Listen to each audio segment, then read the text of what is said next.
Мерседес л ерөнхийдөө 21 оноос хойш хамрагдаад ингэ явж байгаа. Тэгэхээр ч одоо 4 жил үү? Одоо 4 дахь жилтэйгээ ерөнхийдөө бид уулзах гад байж гэнэ гэсэн үг тийм. Тэгээ анх төсөл эхлэхэд ерөнхийдөө яг анхны 8 чуулганы нэг нь болж одоо хамтарсан байгаа тийм. Мерседеслийн нэг хэсэг болох тийм үйлчлэлийн юм хамгийн гоё зүйл гэх юм бол ерөнхийдөө бусдад хариу нөхгүйгээр туслах гэдэг зүйл байгаа. Үйлчлэлийн хамгийн гоё хэсэг нь гэвэл одоо энэ охины зүсгэлийг ойлгох миний хувьд итгэж байгаа учраас үнхээр гоё гэдэг. Нөгөө талаасаас би хүн учраас нөгөө Масловын 5 хэрэгцээ шүү дээ. Хүнд тусалж энэ хэрэгцээгээ хангаж бас өөртөө би энэ хүний амьдрал би үнсэн нэмж шүү, утга учиртай амьдрч шүү гэдэг энэ мэдрэмжийг надад өгдөгөө. Библиэлд хэлсэн байдаг. Бурхан бидэнд агуу тушаалыг өгсөн. Тэгэхээр нэгдүгээрт юу вэ гэхээр Бурханыг хайрл. Хоёрдугаарт нь хөшөө хайрл. Энэ бол хамгийн агуу тушаал тийм. Тэгэхээр ямар хүмүүс Бурханыг хайрлаад ямар хүмүүс хөшөө хайрлт юм бэ гэхээр хин нэгнээс хайрыг авахыг маш их хүсэж байгаа хүн эсвэл тийм маш их хайрыг авсан хүмүүс. Тэгэхээр Бурхан биднийг маш их хайрлсан. Тийм учраас бид нэр тэр хайрыг аваад бусдад дамжуулах хэрэгтэй. Инрэл гэдэг үеийг бас бодохоор одоо айлуудад очиод ч юм уу тий энэ үйлчлэг хийгээ явж хахад пастор үйлчлэгч нараас амьдралын гэрчлийн сонсоо явж хахад эцтэй ер нь Бурхан анх биднийг хайрлсан учраас бид нар бусдыг хайрладаг тул яг энэ хайрлах үйлсийг харуулдаг арга зам нь бас инрэл юм болов уу гэж боддог. Инэрч хайрласны дүнд тэр хүн өрөвчний дүнд гэхээс илүүтэй тий энэ хүнд яг хайрыг мэдрүүлж хийсэн гэсэн энэ зорилго өөрөөсөө хандаж миний хүүхэд байсан бол эсвэл миний ихч байсан бол миний ах байсан бол гэж бодож ингэж хайрлж туслах нь өөрөө инрэл юм болоо гэж боддгоо. Хүнс аваад орохын сайхан зүйл үү?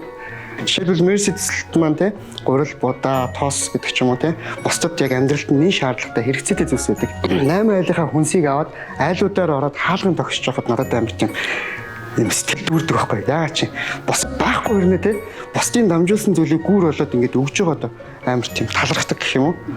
Тэгээд хүүхдүүдийн тэр нүд тэр ээжүүдийн те тэр аавуудын зүрх сэтгэлийг харахтаа бас амар тийм баяр хөөргийг мэдэрдэг. Зарим айл өрхөдөр ингээ ороход тэгээд бидэнд мэдээж хүмүүс ингээ хэлэхгүй шүү дээ.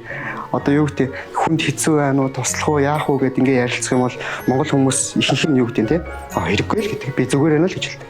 Харин яг тэр хүнсийг аваад ороход үнэхээр хэрэгцээтэй байсан гэдгийг нь болохоор тэдний харснаас хараад мэдэрдэг байхгүй. Айлуудтай харилцаа одоо ингээд зарим айлуудтай 3 жил болж байна те. Зарим айлуудтай ихэдэ жил болж байгаа айлууд ч гэсэн маа. Тэгэхээр яг одоо ингээд харахаар гэр бүлийн нэг гишүүн шиг үлдсэн. Хүмүүс харилцаагаар амар татчихдаг. Манай яг 8 айлуудаас ингээд харах юм бол ерөнхийдөө залуу асууд байгаа. За настай хүмүүс ч гэсэн байгаа. За олон хүүхэдтэй эсвэл хөгжлийн мэргэжилтэй ч юм уу тийм айлууд маш олон байгаа. Залуу 2 айл өрх байна л да. Одоо өрх байна. Тэр хүмүүс болохоор анх ингээд 4 хамтаа жижигхэн гэрт амьдардаг 3 хүүхэдтэй дунд охин нь болохоор багасаа юу гэдэг хөгжлийн мэргэжилтэй ерөнхийдөө бусдад харилцах боломжгүй тийм. Тэгээд сард маш одоо өндөр эмчилгээний мөнгө төгрөг хэрэгтэй болдог тийм айл өрхөд анх тусламж үзүүлж байсан.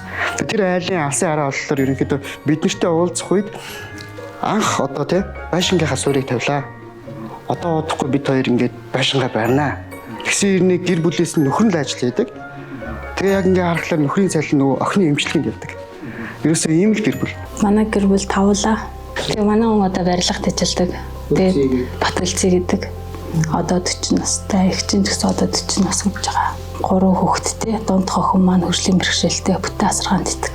Угаасаа надаас өөр хүн хооллож энтэр гэж чадахгүй тэгээд нэг ганц 2 цаг л ахт нь хоолчаал орноос нь унгаажгүй шиг хараа яжгаараа гэл агаад нүлдээд одоо ингээл жишээ нь юмд нь явхад нэг 2 цаг хөл гэрээсээ гарах боломжтой. Баг маань одоо 2-аа хүрэх гэж байгаа. Том хүүхэд маань одоо 10 дугаар анги. Гурил ахгүй, тос ахгүй, юу ахгүй гэдэг чинь амар том дэмжлэг шүү дээ.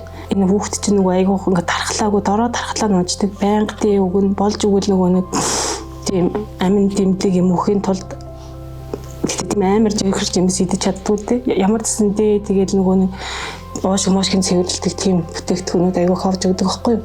Тэр мэрэндээ хүртэл 2 барагтаа авч өгч чаддгүй тэгэл байсгээд эмдгэрээ одод гэсэн. Би одоо тэгэл халаа юм гээл жишээ нь ядаж тиймэрхүү юм өмд ч хүртэл айгуух зарцуулж байгаа юм чинь. Надад амар их дэмжлэгтэй айгуух талархдаг. Ийм хүүхэд чинь нөгөө эмнэлэг твтчихээр амар хурдан ингээл сэхэнд ороод уураг алдчихна. Тэг чин тэгэл нөгөө уураг мурагч айгүй үнэтэй 260 мар гэл хоёрыг хийчихэл манай амьдрал бүр байхгүй болчихж байгаа чинь. Тэгэл дараагийнхаа юмнаас өрнөөс өрний хооронд ингэж яваад ирээс болохгүй. Тэгтээ би өмсний дэмжлэг авч ингэж байгаад амар талархаж байна. Энд анх нөгөө жирэл хоёулаа л ажил хийгээл яг л ингээл нөгөө 5 хантаа гэрээс бос юу энэ газар мазрыг аваад энэ төр гэлж хаад нөгөө гурил бодоо бүх юм өөртөө зохицуулдаг гэсэн юм. Ерөөс нөгөө ээж аваасаа ч юм авч үзээгүй.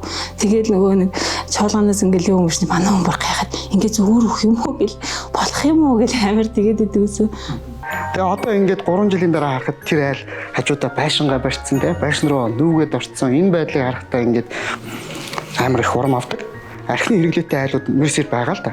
А гэхдээ тэр айлууд маань ч гэсэн хүнс аваад эхлэхээр юу вэ гэхээр би бас тодорхой хэмжээнд өөрчлөгдөх ёстой юм байна гэдэг зүйлийг ойлгож байгаа байхгүй. Хумсартай хариуцлага сууж ийн гэсэн үг. Мэдээж ингээд эхэндээ юу гэдэг тэр хүмүүс хүнс аваад илүү гарсан мөнгөөр арх аваад уучдаг гэсэн. Тэгээд цаг хугацаа ингээд явах тусам яаж ийн гэхэлэр тэр хүмүүс маань те би ингэж болохгүй байна. Тодорхой хэмжээнд юу гэдэг өөрийнхөө амьдралыг өөрчлөх хэрэгтэй юм байна. Бид бүхэн сар болгон айлууд дөрж мессежийг өгч байгаа. Та хүнс авч байгаадаа баяртай байна уу? Та одоо юу гэдэг те хүнс авсан илүү мөнгөөр хүүхдүүдэд яаж зарцуулах вэ? Эсвэл юу вэ? Таны амьдрал хэр өөрчлөгдөж байна вэ? Тэгэхээр яг эдгээр зүйлээр дамжуулаад хүмүүс нөгөө нэг дотроо одоо өөрчлөлт гэх юм уу? Анхнаасаа юу гэдэг ингээ арх уудаг байгаад өөр зүйл зарцуулдаг байсан зүйл маань ч гэсэн өөрчлөгдсөн гэсэн. Бурхан бидний угаасаа бүтээхтэй яг нөгөө харилцаантар бүтээсэн шүү дээ. Бурхан бидэнтэй харилцааг хүсдэг. Тэгээд дээрэс нь өшөөдтэй харилцааг хүсдэг. Тэгээд энэ харилцаа гэдэг зүйл маань гэсэн доо биднийг хүн болгож байгаа гол зүйл. Тэгэхээр яг энэ зүйлийг өнөөдөр Монголын нийгэмд байгаа айл өрх бүр ямар их дутагдж байгаа гэдэг зүйлийг ерөнхийдөө хардаг гэх юм уу? Харилцаа, амьд харилцаагаар. Тэгээд дээрэс нь яг энэ харилцаанаас манд магадгүй эзнийг хараад бас өөрчлөгдөж байгаа гэж хэлж болно гэсэн үг. Тэгэхээр харилцаа бол маш чухал гэсэн үг. Амьд харилцаа. Тэгээ өнөөдрийн та бүгдийн өгч байгаа хандуулж байгаа энэ зүйлсээр те Монгол оронд нэлээд нэг дахин дүүс маань те тодорхой хэмжээнд амьдрал нь өөрчлөгдөж байгаа. Тэгээ өнөөдөр те 8 настай болчраас 80 настай өгд буура хүмүүс юу вэ? Амьдралынх нь итгэл найдварыг та бүхэн өгч байгаа шүү. Та бүхний тэр хандуулж байгаа зүйлээр дамжуулаад юу вэ? Бусдын амьдрал босгон байгуулж байгаа шүү гэдгийг хэлмээр байна. Тэгээ өнөөдөр магадгүй миний ингээд үйлчилж байгаа те айлуудаар ороод эзний хайрыг дамжуулах гэж байгаа. Энэ мэдээж чухал. Гэхдээ энэс илүү та бүгдийн хандуулж байгаа зүрх сэтгэл маш чухал шүү гэж хэлмээр байна.